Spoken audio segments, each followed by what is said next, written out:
I'm Leo Walder for Kit Guru. This PC is from DinoPC and is called Primal Ragnarok, which is some sort of epic battle at the end of times. It's Mini-ITX, but it's medium size. That's slightly unusual, and even more unusually in the whole Intel NVIDIA scheme of things, it has an AMD Ryzen 5 processor and an RX 580 graphics card. So AMD throughout, which is definitely a different course. And frankly, welcome to see. Intel NVIDIA, good, but gets a little bit dull. When I first saw this PC, the immediate thing I thought was, oh, an acrylic window on that case. I don't like that acrylic window, so let's take it off. There we go, much better. The case in question is a Phanteks Evolv ITX, and as I say, although this is an ITX system, it is a relatively large ITX system. So the fan on the front of this case is a 200mm intake, which is absolutely enormous. Plenty of cooling going on, so not a small and compact system exactly, but a lot smaller than a regular ATX tower. So going through the list of components, we have the AMD Ryzen 5 1600X processor. That has a Corsair Hydro H55 CPU cooler on board, which does a decent job of keeping it under control. You've got 16 gigabytes of DDR4 memory running at 2666 megahertz, and the motherboard is Gigabyte AB350N gaming Wi-Fi, which is unusual because it's Mini-ITX and yet AM4 socket. As a board goes, it's got all the features that you need. The additional feature, as the name suggests, is 802.11ac Wi-Fi, which is a little bit of an oddity. After all, you don't really need Wi-Fi on a PC that's tethered to a wall socket. On the other hand, your reviewer here is entirely happy to have that Wi-Fi because I'm nowhere near an Ethernet port, so Wi-Fi is really useful for me. But you might want to use this for a LAN machine, in which case Wi-Fi is very handy. It's certainly small enough and light enough to carry around, no problem there whatsoever.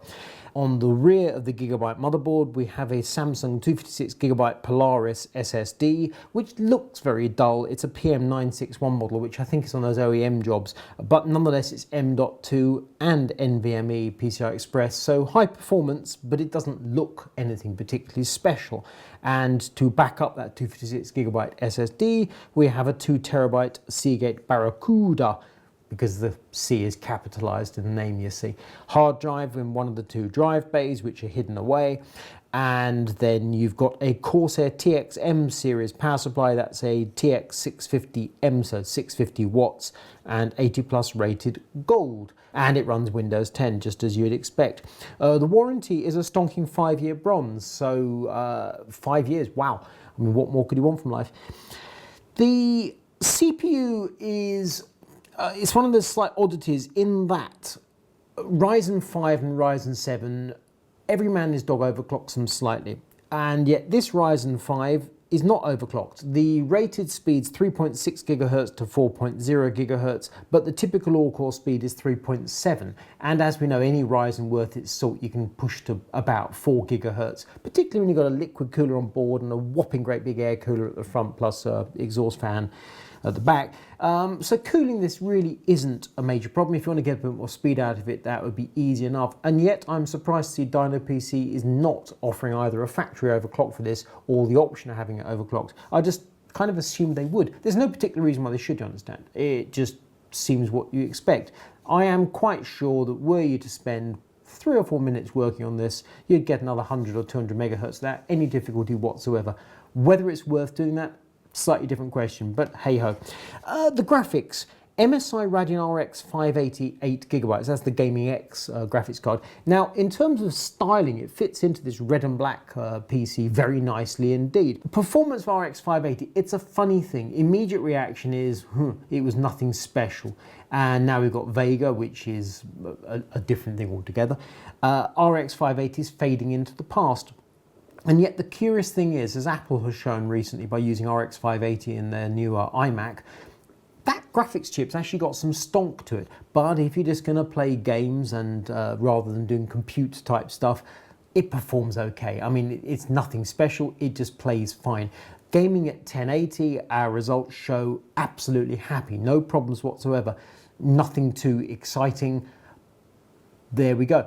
The combination of the 6 cores, 12 threads of the Ryzen 5 1600X along with the RX 580 graphics works absolutely fine together. You can game at say 1440. You can forget about 4K gaming, that's not really an option. But it's really the styling and the colour of the system which catches my eye. So you've got a kind of more gunmetal grey than black case, which I like this Phanteks case. The ITX form factor is a limitation in some respects, but this is a reasonably big case with plenty of space inside. You've got room for expansion, you can add extra storage, no trouble whatsoever. You've got Wi-Fi, so that helps in terms of where you position the system. You haven't got to look for an Ethernet port, that's good. The colour coordination, the red-black thing, the red extension cables on the power supply, they look pretty enough. I mean, obviously it's all frippery, but what's not to like? It would be pleasant to have more illumination going on. This system deserves a bit of love in terms of lighting. It's okay. A nice white light inside, I think, would enhance it. That's not a complaint, it's just a detail. Pricing, £1,300 and a little bit.